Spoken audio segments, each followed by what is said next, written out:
बिस्मिल्लाहिर्रहमानिर्रहीम। अस्सलाम वालेकुम क्लास 7। उम्मीद है कि आप तमाम स्टूडेंट खैर वाफ़ियत से होंगे। हम 4.1 और 4.2 को कर चुके हैं अपनी गुज़श्ता वीडियोस में। अगर आपको उनके दोबारा से लेक्चर लेने हैं तो 4.1 और 2 के लिंक्स मैंने डिस्क्रिप्शन में दे दिए हैं, आप वहाँ से इन दोनों एक्सरसाइज के लेक्चर्स ले सकते हैं। आज हम करेंगे एक्सरसाइज 4.3। फर्स्ट क्वेश्चन है हमारा सिंप्लीफाई। तो आइए इनको सिंप्लीफाई करते हैं। तो हमारा जो फर्स्ट पार्ट है वो है 2 to the power of 7 divided by 2 to the power of 2। इससे कबल हम 4.2 में एक लॉ पढ़ चुके हैं। अगर हमारे पास एक नंबर हो a और इसकी पावर हो 5 और इसी तरह एक दूसरा नंबर हो और वो भी a हो और उसकी पावर हो 3, ठीक है। अब ये देखें, ये भी a है और ये भी a है। अगर हमारी बेस सेम होती है तो पावर्स क्या हो जाती हैं, ऐड हो जाती हैं, ठीक है। तो इस सूरत में हमारा आंसर आता है 8। लेकिन अगर यही पावर्स हमारी मल्टीप्लाई ना कर रही हों बल्कि डिवाइड कर रही हों एक दूसरे के साथ, तो फिर ये आपस में प्लस नहीं होंगी बल्कि माइनस हो जाएंगी। डिवाइड अगर हो रही हों तो नीचे वाली पावर ऊपर जाके माइनस हो जाएगी, तो ये +3 ऊपर जाएगा तो -3 हो जाएगा और इस सूरत में आंसर हमारा a to the power of 2 आएगा, ठीक है। अगर हम मल्टीप्लाई करते हैं अपनी बेस को तो बेस सेम हो तो उनकी पावर्स प्लस हो जाती है, और अगर हम डिवाइडेड कर रहे हों सेम बेस को तो उनकी पावर्स माइनस हो जाती हैं। ये आपने रूल्स याद रखने हैं कि अगर तो मल्टीप्लिकेशन हो रही हो, बेस सेम हो तो पावर्स ऐड हो जाती हैं, और अगर बेस सेम हो और डिवाइड हो रही हों तो पावर्स माइनस होती हैं, ठीक है। और यहाँ पे देखें, यहाँ पे हम इसको फॉलो करेंगे क्योंकि ये डिवाइड कर रहे हैं, तो पहले हम इसे डिवाइड की फॉर्म में लिख लेते हैं। 2 to the power of 7 divide है तो डिवाइड डाल देंगे, फिर आगे 2 टू द पावर 2 है तो 2 लिख देंगे। अब देखें, ये नीचे हमारे पास +2 है पावर, और जब ये ऊपर जाएगी तो +2 ऊपर जाके इसका साइन क्या हो जाएगा, चेंज हो जाएगा। तो +2 के बजाय ये क्या आ जाएगा, -2 आ जाएगा। और 7 से 2 को सेपरेट करेंगे तो क्या आ जाएगा, 5, ठीक है। तो ये हमारा आंसर आ जाएगा। इसी तरह से हमारा नेक्स्ट पार्ट है -9 टू द पावर ऑफ 11। -9 की पावर 11 है और डिवाइडेड है, डिवाइड डाल दिया। -9 की पावर 8 है तो ये हमने 8 पावर डाल दी। अब देखें कि ये सेम पावर है, सेम बेस है, और इनकी इसकी पावर ऊपर जाके क्या हो जाएगी, माइनस हो जाएगी। तो -9 बेस एक दफ़ा लिखेंगे 11 और +8 ऊपर जाएगा तो क्या हो जाएगा, -8 हो जाएगा। और अब हम इस 11 से 8 को सेपरेट कर देंगे तो 11 से 8 को सेपरेट करने से माइनस करने से 3 आ जाएगा, ठीक है। इस तरह से हम इसे सॉल्व करेंगे। आगे देखें, नेक्स्ट है हमारे पास थर्ड पार्ट। अब ये थोड़ा डिफरेंट है। यहाँ पे देखें, हमारे पास बेस जो है ये सेम नहीं है। यहाँ बेस 3 है और यहाँ बेस 5 है। तो इसको हमने कैसे सॉल्व करना है, फ़र्स्ट ऑफ़ ऑल हम इसी तरह से इसको ऐसे लिखेंगे। डिवाइड है तो डिवाइड को यूज़ करेंगे, फिर सेकंड वैल्यू को लिखेंगे नीचे, ठीक है। इनकी बेस तो सेम नहीं है लेकिन इनकी पावर्स सेम है, तो इनकी पावर्स सेम होने की वजह से हम इन्हें एक ही ब्रैकेट में इस तरह लिख देंगे, ठीक है। चूँकि 3 की भी पावर 4 है और 5 की भी पावर 4 है तो लिहाजा हम इसको एक ब्रैकेट के अंदर होल के ऊपर पावर 4 लिख देंगे, ठीक है। आगे नेक्स्ट देखें, नेक्स्ट क्वेश्चन में भी हमारे पास जो है वो बेस सेम नहीं है। यहाँ बेस m है और यहाँ पे n है, तो लिहाजा इसको भी हम ऊपर वाले पार्ट की तरह ही पहले तो डिवाइड के साइन को यूज़ करेंगे। डिवाइड है तो डिवाइड डाला और n की पावर 3 है, तो दोनों की बेस सेम नहीं है, लिहाजा इसको हम इससे माइनस नहीं कर सकते, लेकिन हम इनको एक पावर के अंदर लिख सकते हैं। तो हम लिख देंगे m/n whole to the power 3, ठीक हो गया। आगे नेक्स्ट क्वेश्चन में देखें, बेस सेम है तो लिहाजा इसको हम सॉल्व कर सकेंगे। पहला स्टेप तो ये है कि हम इनको डिवाइड है तो डिवाइड के लिए इसको यूज़ करेंगे, ठीक है, फ्रैक्शन को, और a की पावर 2 आ गई, ठीक है। अब देखिए, दोनों की बेस सेम है तो ये वाली पावर ऊपर जाके क्या हो जाएगी, माइनस हो जाएगी। 7 तो +2 ऊपर जाएगा तो क्या हो जाएगा, -2 हो जाएगा, और 7 से 2 को माइनस करेंगे तो क्या आ जाएगा, 5 आ जाएगा। तो इस तरह से a टू द पावर 5 ये हमारा आंसर आ जाएगा। फिफ्थ पार्ट के बाद हमारा सिक्स्थ पार्ट है b to the power p divided by b to the power q। तो यहाँ पे देखें, बेस हमारी सेम है, तो पहले तो फर्स्ट स्टेप हम डिवाइड है तो डिवाइड के लिए इसको यूज़ करेंगे फ्रैक्शन को, और b की पावर क्या है, क्यू, ठीक है। तो इन दोनों की बेस सेम है, तो ये वाली पावर नीचे वाली ऊपर जाएगी तो क्या हो जाएगी, माइनस हो जाएगी। जैसा कि मैंने आपको स्टार्ट में इसके इंट्रो में बताया कि जब भी डिवाइड हो रही हों और सेम बेसिस हों तो देन पावर ऊपर जाके सब्ट्रैक्ट हो जाती है, माइनस हो जाती है, ठीक है। तो इस तरह से ये इसका आंसर आ जाएगा, प्लस क्यू ऊपर जाएगा तो माइनस क्यू हो जाएगा। आगे नेक्स्ट क्वेश्चन में देखें, बेस हमारी सेम है, इधर भी 3/4 है और इधर भी 3/4 है, तो लिहाजा 3/4 सेम है तो हम 3/4 तो 7, उसके बाद डिवाइड है तो डिवाइड के साइन को यूज़ करेंगे, और नीचे भी हमारे पास 3/4 और इसकी पावर क्या है 2 है, ठीक है। दोनों की बेस क्या है, सेम है, इसकी पावर भी, इसकी बेस भी 3/4 है और इसकी भी 3/4, तो लिहाजा ये जो हमारे नीचे डिनोमिनेटर में पावर है ये ऊपर जाके क्या हो जाएगी, माइनस हो जाएगी, ठीक है। क्वेश्चन के लॉ में हमने डिस्कस किया है कि जब भी सेम बेस हो और वो डिवाइड हो रही हो तो नीचे वाली वैल्यू का साइन ऊपर जाके चेंज होके माइनस हो जाता है और साइन उसका चेंज हो जाता है। अगर माइनस हो तो प्लस हो जाएगा, प्लस है नीचे तो ऊपर जाके माइनस इस तरह से हो जाएगा। अब हम इस 7 से 2 को सब्ट्रैक्ट करेंगे तो क्या आ जाएगा 5, 3/4, 7 से 2 को सब्ट्रैक्ट किया तो 5, ये हमारा आंसर आ जाएगा, ठीक है। आगे नेक्स्ट है हमारे पास question 1/6 to the power of 15 divided by 1/6 to the power of 11। तो यहाँ पे भी हमारी देखें जो, तो इन दोनों की बेस सेम है, हम लिखेंगे 1/6 to the power of 15, divide है तो डिवाइड के साइन को यूज़ किया, देन फिर 1/6 है और इसकी पावर क्या है 11, ठीक है। तो ये दोनों नंबर हमारे डिवाइड हो रहे हैं तो +11 ऊपर जाके क्या हो जाएगा -11, तो क्या आ जाएगा 1/6 15 -11। तो हम 15 से 11 को सब्ट्रैक्ट कर देंगे तो क्या आ जाएगा, 15 से 11 को सब्ट्रैक्ट करने से 4, ठीक है, और ये हमारा आंसर आ जाएगा।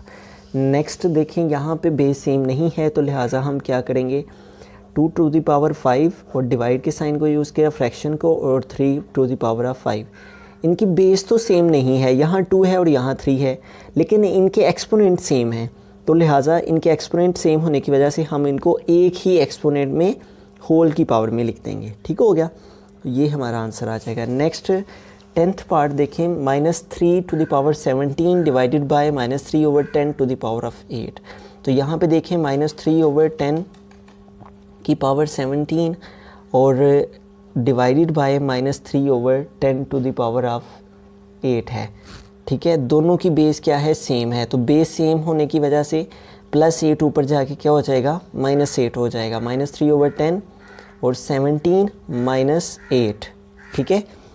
तो 17 से हम 8 को सब्ट्रैक्ट कर देंगे, ठीक है, तो हमारे पास क्या आ जाएगा 17 से 8 को सब्ट्रैक्ट करेंगे तो 9 आ जाएगा, -3/10, तो इसको इसके सब्ट्रैक्ट किया तो क्या आ गया 9। तो हमारा आंसर क्या आ गया -3/10 टू द पावर ऑफ 9। आगे क्वेश्चन नंबर 11 है x to the power of a divided by y to the power of a, ठीक है। तो यहाँ पे देखिए x की पावर a है, डिवाइड डाला और y की पावर a है, ठीक है। यहाँ पे भी बेस सेम नहीं है लेकिन एक्सपोनेंट सेम है, तो एक्सपोनेंट सेम होने की वजह से हम इनको एक ब्रैकेट के अंदर लिख देंगे ऐसे, ठीक है। आगे नेक्स्ट है हमारे पास 12th पार्ट, लास्ट पार्ट है हमारे क्वेश्चन नंबर 1 का।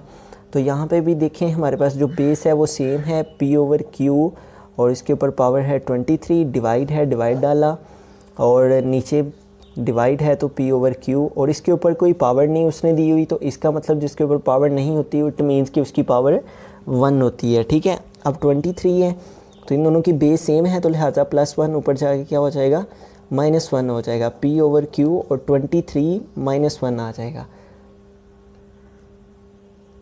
तो 23 से हम 1 को माइनस करेंगे तो क्या हो जाएगा 22 हो जाएगा, तो P/Q की पावर क्या आ जाएगी 22, और ये हमारा आंसर आ जाएगा। नेक्स्ट हमारे पास जो क्वेश्चन है एक्सरसाइज में वो है क्वेश्चन नंबर 2 है 4.3, क्वेश्चन नंबर 2 है प्रूव डैट। तो हमने इनको प्रूव करना है कि कैसे लेफ़्ट हैंड साइड इक्वल है राइट हैंड साइड के, ठीक है। तो आइए इन क्वेश्चंस को सॉल्व करते हैं। तो हमारे पास जो फर्स्ट पार्ट है वो है 2 to the power 4 divided by 7 to the power 4। इसको हमने इसके इक्वल बताना है कैसे है। ये हमने सबसे पहले 2 टू द पावर 4 लिखा, डिवाइड है, डिवाइड के साइन को यूज़ किया, फिर 7 की पावर 4 है, ठीक है। इसी तरह इस साइड पे 2/7 होल टू द पावर 4 है। अब देखें यहाँ पे हमारे पास बेस सेम नहीं है लेकिन एक्सपोनेंट सेम है, तो लिहाजा एक्सपोनेंट सेम होने की वजह से हम इन दोनों नंबर्स को एक ही ब्रैकेट के अंदर लिख देंगे। चूँकि इसकी भी पावर 4 है और इसकी भी पावर 4 है, तो लिहाजा हम इन दोनों को एक ही पावर के साथ लिख सकते हैं, ठीक है। और इसी तरह से ये हमारी राइट हैंड साइड है, तो हैंड्स प्रूव हो गया, ठीक है। लेफ़्ट हैंड साइड इक्वल आ गई है राइट हैंड साइड के, कि लेफ़्ट हैंड साइड इक्वल है राइट हैंड साइड के। जो इसका आंसर है इस साइड का, वही हमारा इस साइड का भी आंसर है। आगे नेक्स्ट पार्ट भी इसी तरह से है। तो पहले हम इसको डिवाइड की फॉर्म में लिखेंगे या फ्रैक्शन की फॉर्म में, -3 टू द पावर 3 और divided by 5 to the power 3, ठीक है। तो is equal to -4/5 to whole to the power 3। तो यहाँ पे भी देखिए बेस सेम नहीं है लेकिन हमारे एक्सपोनेंट सेम है, तो एक्सपोनेंट सेम होने की वजह से हम इन दोनों नंबर्स को एक ही ब्रैकेट के अंदर क्लोज करके ऐसे लिख देंगे, ठीक है। -4/5 और होल टू द पावर 3, ठीक है। ऐसे ये हमारा इसका देखें दोनों साइड्स इक्वल आ गई हैं, तो हेंस प्रूव हो गया कि लेफ़्ट हैंड साइड इक्वल है राइट हैंड साइड के। तो नेक्स्ट क्वेश्चन है हमारे पास 3 टू द पावर 8 और डिवाइडेड बाय है 3, ठीक है। और इस 3 के ऊपर कोई पावर नहीं है, तो इट मीन्स कि इसकी पावर कितनी है 1 है। जिसके ऊपर कोई पावर शो नहीं हो रही होती इसका मतलब कि उसकी पावर 1 होती है, ठीक है। Is equal to 3 to the power 7, ठीक है। तो हमने क्वेश्चन लॉ में पढ़ा कि जब भी डिवाइड हो रहे हो और बेस सेम है तो पावर ऊपर जाके क्या हो जाती है, माइनस हो जाती है। तो 8 माइनस क्या आ जाएगा 1, ये +1 ऊपर जाएगा तो क्या हो जाएगा -1 is equal to 3 to the power 7। तो 8 से 1 को माइनस करेंगे तो क्या आ जाएगा 7, 3 to the power 7 is equal to 3 to the power 7। तो हैंस प्रूव हो गया कि लेफ़्ट हैंड साइड इक्वल है राइट हैंड साइड के, ठीक है। आगे इसका क्वेश्चन नंबर 3 है और ये 3 था और आगे 4th पार्ट है इसका। यहाँ पे भी देखें हमारे पास a टू द पावर 6 और डिवाइड है, डिवाइड के साइन को यूज़ किया, then b to the power 6 है, b टू द पावर 6 लिखा, इज़ इक्वल टू यहाँ होल है a और b, होल के ऊपर पावर 6 है। अब देखिए यहाँ पे बेस सेम नहीं है, यहाँ बेस a है और यहाँ b है, लेकिन इनके एक्सपोनेंट सेम है। एक्सपोनेंट सेम होने की वजह से हम इन दोनों नंबर्स को, डिनोमिनेटर को भी और न्यूमरेटर को भी हम एक ही ब्रैकेट के अंदर लिख सकते हैं, ठीक है। तो इस तरह से हमने दोनों के एक्सपोनेंट को एक ही, न्यूमरेटर और डिनोमिनेटर को एक ही ब्रैकेट के अंदर होल पावर के साथ लिख देना है, is equal to a/b whole to the power 6। तो देखें दोनों साइड क्या आ गई हैं, इक्वल आ गई, हैंस प्रूव हो गया। अब यहाँ पे देखें हमारे पास इस पार्ट में -21/22 है और -21/22, इसकी जो हमारे पास एक्सपोनेंट है वो है 7। फिर डिवाइड है, हमने डिवाइड के साइन को यूज़ किया, देन हमारे पास क्या है -21/22 और यहाँ पे पावर क्या है 3, ठीक है। यहाँ 7 है और यहाँ पे 3 है, इज़ इक्वल टू क्या है -21/22 और इसकी पावर है 4, ठीक है। अब देखिए यहाँ पे हमारे पास बेस क्या है, सेम है। हमारे पास यहाँ भी 21/22 है और यहाँ भी 21/22 है, बेस सेम है, तो लिहाजा हमारा एक्सपोनेंट नीचे वाला ऊपर जाके क्या हो जाएगा, माइनस हो जाएगा। तो क्या आ जाएगा -21/22 और 7 और ये +3 ऊपर जाएगा तो -3, ठीक है, इज़ इक्वल टू -21/22 और होल टू द पावर 4। और 7 से हम 3 को सेपरेट करेंगे तो क्या आ जाएगा 4 आ जाएगा। तो हम लिखेंगे -21/22, 7 से 3 को सेपरेट किया तो 4, -21/22 होल टू द पावर 4। तो देखें दोनों साइड हमारी क्या आ गई हैं, इक्वल आ गई हैं। तो हेंस प्रूव हो गया कि लेफ़्ट हैंड साइड इक्वल है राइट हैंड साइड के। हमारा लास्ट क्वेश्चन है इस एक्सरसाइज का।